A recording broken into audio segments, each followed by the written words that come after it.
vocês? Preparados para mais uma semana de atividades aqui no SPE com você? E esta sexta semana nós iremos trabalhar com a força de tração. Aí no livro de vocês podem acompanhar as páginas 22 até 27, tá legal? Fica ligado e vem comigo. Vamos lá!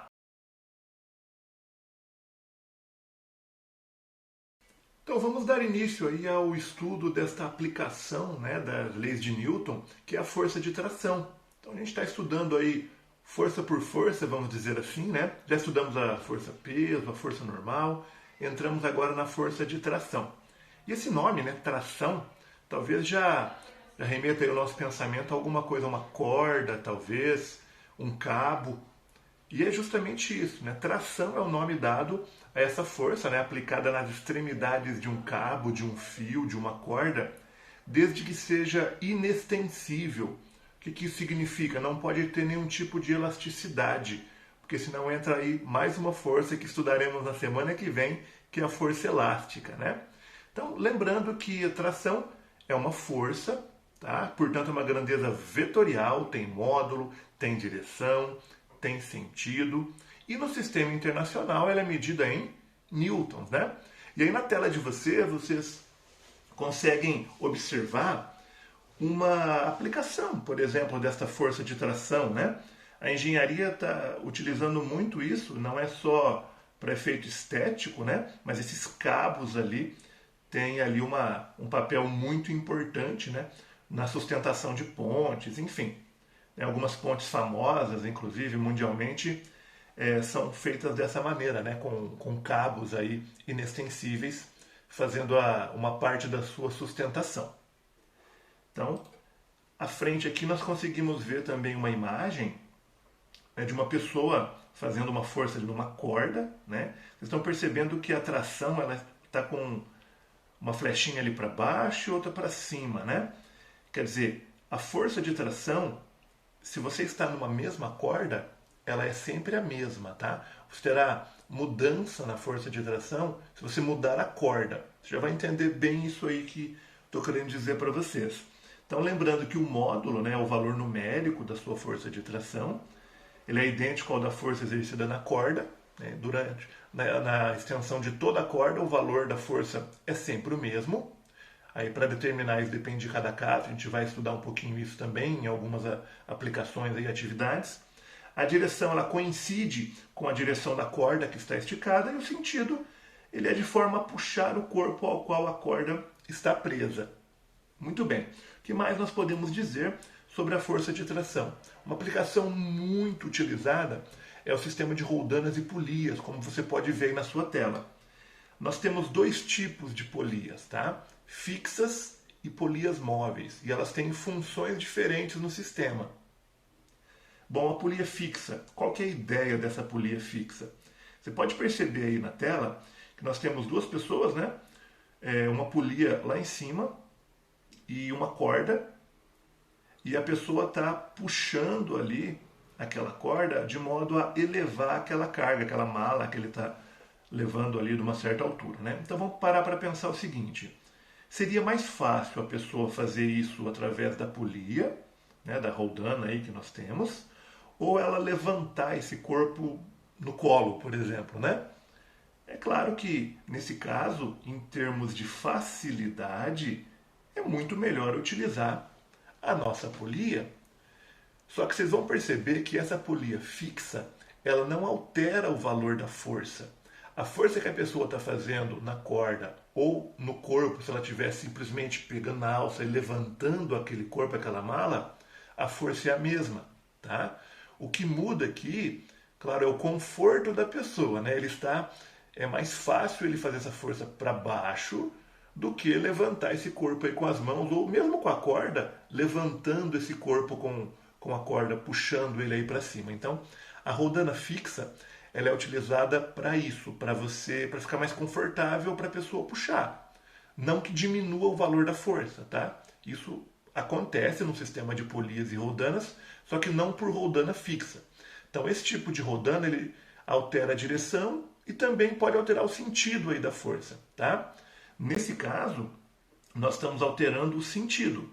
A direção é a mesma, é vertical, Só que a pessoa, ao invés de fazer a força puxando para cima, está fazendo puxando para baixo, de uma forma mais confortável, né? Agora, olha só que legal quando nós falamos de polias móveis. Aí sim nós temos uma vantagem mecânica, vamos dizer assim, porque nós conseguimos sim diminuir o valor da força aplicada, tá? Aí eu vi vantagem, né? Olha só naquele caso que você tem na tela no exemplo. Você tem ali duas cordas. Quais são essas duas cordas? A corda que está amarrada no corpo ali, né, no corpo com peso P, ali para baixo. Essa corda está amarrada no corpo e presa em uma polia, em uma roldana. Beleza? Aí temos uma outra corda que sai lá do topo, lá do teto, né? Passa por aquela roldana, entra em outra e desce, onde a pessoa vai fazer a força. Então já conseguimos identificar que há uma roldana fixa e uma outra roldana móvel.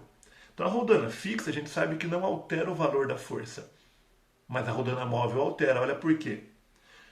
Então naquela corda que nós temos sustentando o nosso peso P, em toda aquela corda, a primeira corda ali, nós temos a força P. Então não há diferença.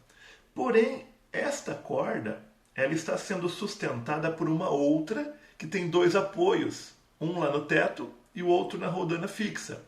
Então lembra que eu falei que na mesma corda é sempre a mesma força? Mudou de corda, aí nós temos alteração de força. E se esta primeira corda está sendo sustentada por dois apoios, na verdade ela vai ficar dividida por dois. Olha que legal.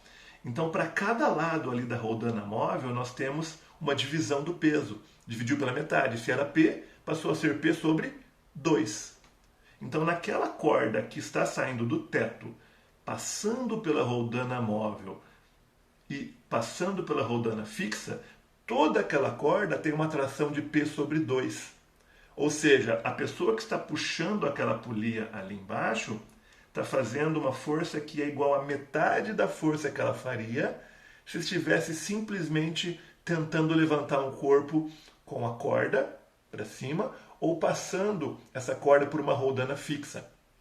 Então aqui nós temos uma roldana móvel e outra roldana fixa. Legal isso, né? Então nós temos a força aplicada como sendo P dividido por 2. Então cada roldana móvel divide a força em 2. Olha só, pessoal, que legal. Então quanto mais roldanas móveis, mais leve fica para a pessoa puxar. Então vamos fazer um cálculo bem simples aqui, bem rápido. Vamos supor que um corpo tenha massa de 100 kg, ou seja, peso de 1000 newtons, tá? E esse corpo ele está num sistema com uma roldana móvel. Se eu tenho uma roldana móvel, quem vai fazer a força para levantar o corpo não é de 1000 newtons, mas de 500, porque tem uma roldana móvel e divide em 2. Vamos supor que eu tenho agora duas roldanas móveis. Então a primeira roldana móvel divide 1000, vai ficar 500. A segunda roldana móvel pega esses 500 e divide por 2, que vai dar 250. Ou seja, eu tenho uma força de 1/4 da força original. Então olha só que interessante.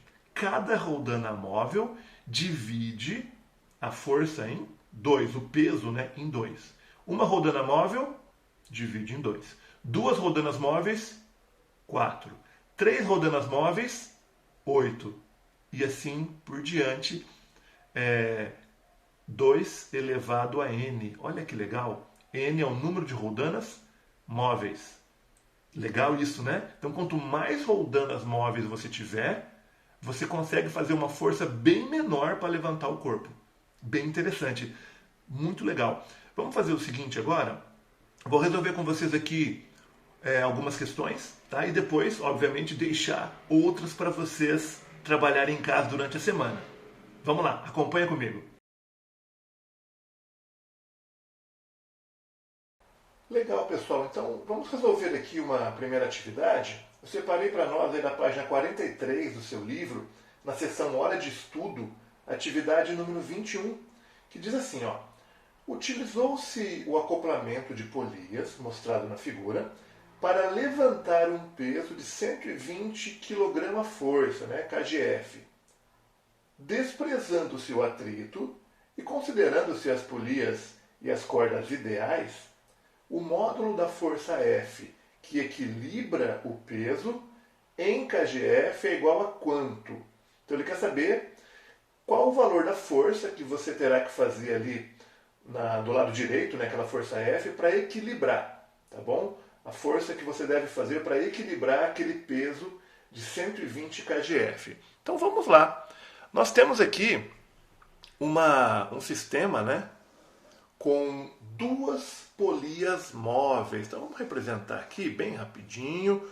Duas, olha aqui, bonitinho.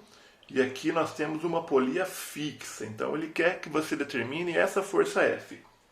E aqui nós temos então 120 quilogramas força. Legal. Lembra que eu disse a vocês que cada polia móvel divide a força em duas partes iguais? Então se eu tenho 120 aqui, divide por 2, eu terei 60 kgf de cada lado. Chegou em mais uma polia móvel, divide em 2, eu terei 30 kgf de cada lado. Tá, aí quando essa corda aqui passa pela polia fixa, percebam que esta corda é uma só. E lembra que eu falei?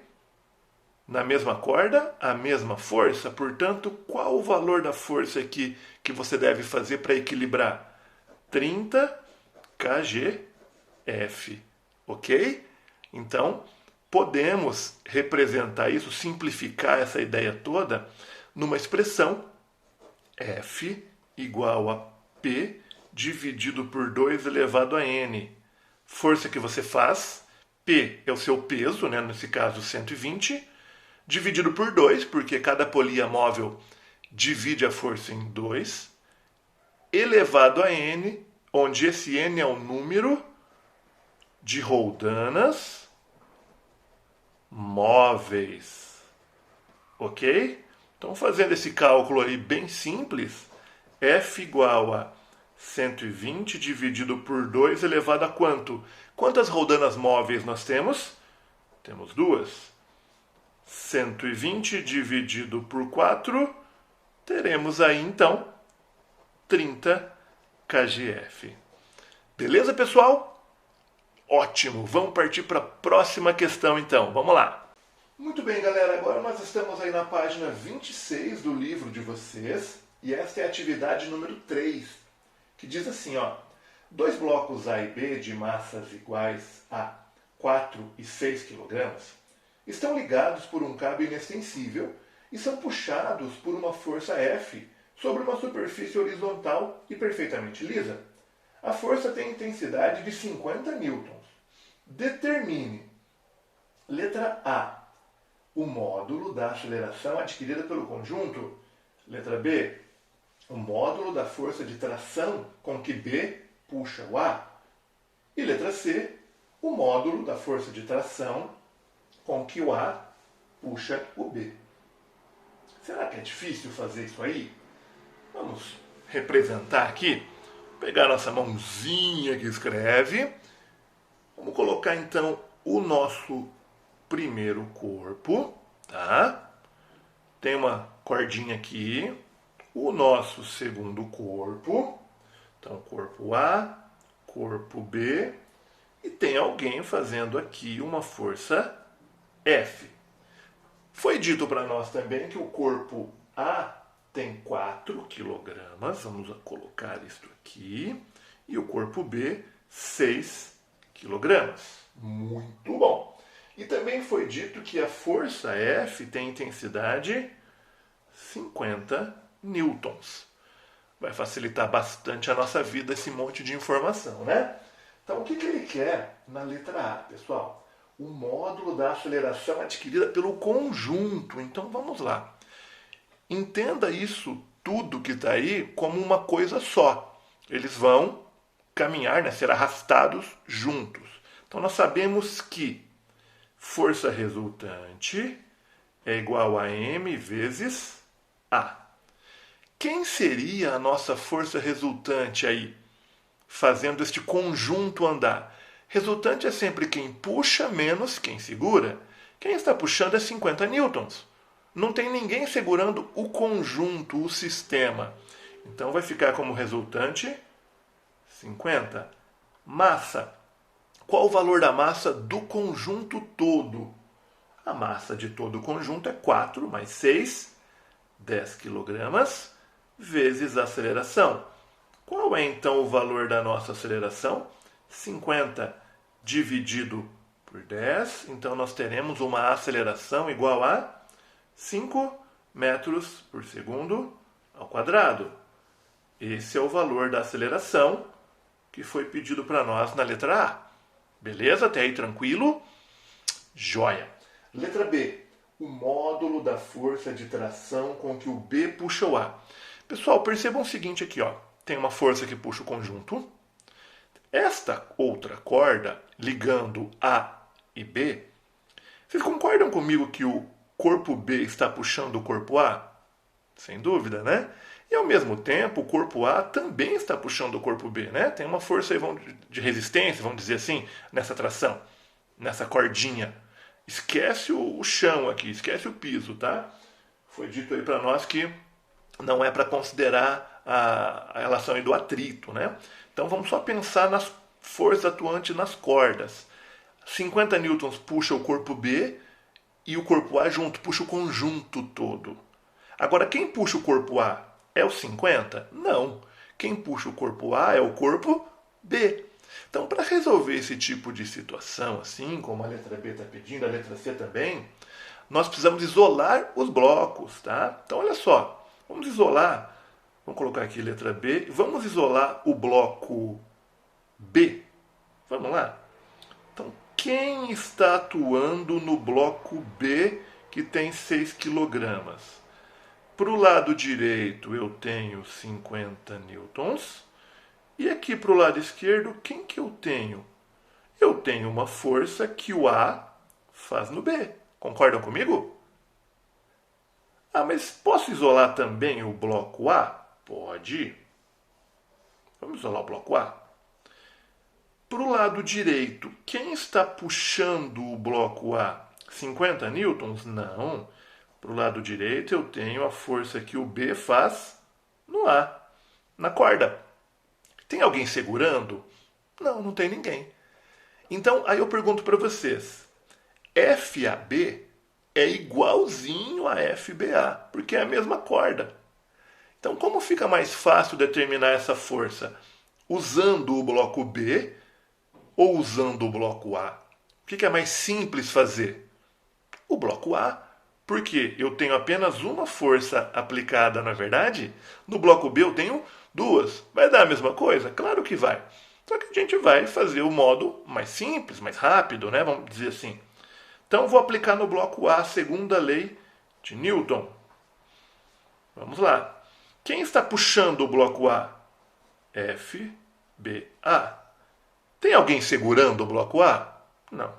Qual que é a massa do bloco A? 4 kg. E a aceleração do bloco A? Essa eu já sei, porque o bloco A vai acelerar com os mesmos 5 metros por segundo ao quadrado daquele conjunto que nós achamos, é óbvio. Então, vezes 5. Quem é FBA? 20, o quê? Newtons. Então, a força que o bloco B puxa o A é 20 newtons. Aí eu pergunto para vocês, qual é a força que o A puxa o B? Preciso fazer cálculo de novo? Não, porque eu sei que FBA é idêntico a FAB, porque é a mesma corda. Então, quem é FAB? Também 20 newtons. E fechamos por aqui esta atividade número 3. Tranquilo, pessoal? E aí, curtiram? Nem é tão difícil assim, na verdade? Muito bem. Estou deixando aí para vocês algumas atividades para vocês se divertirem durante a semana. Foquem nessas atividades. Não deixem a peteca cair nesses estudos aí. Mais para o fim da semana, o professor Moisés Sky vai resolver com vocês algumas delas. E quanto a nós, Nos vemos na próxima semana com mais um assunto de física aqui no SPI com você. Fiquem bem, um abraço e até a próxima, pessoal. Tchau, tchau.